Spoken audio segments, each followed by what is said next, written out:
कोणाला कोणाला पुरणपोळी आवडते. माझा तर पहिला हात उठेल पुरणपोळी. म्हणजे आपल्या महाराष्ट्रीयन जेवणात जर काय आवडत असेल जास्त करून तर पुरणपोळी.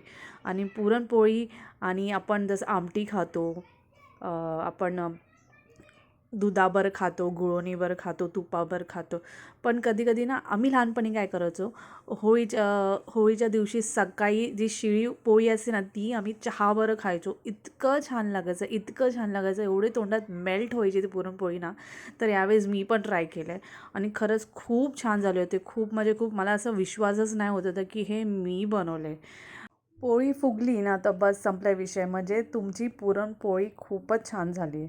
तर पोळी माझी अशी टम्म फुगलेली ना, तुम्ही आता बघाच.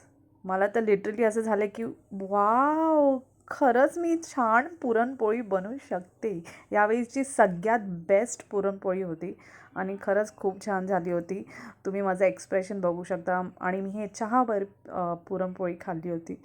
तर वॉव! म्हणजे तोंडात गेलं की एकदम मेल्ट झाली ना तशी. मस्तच. चला तर सगळ्यांना हॅपी होळी. तर नेक्स्ट व्हिडिओमध्ये भेटू. तोपर्यंत बाय.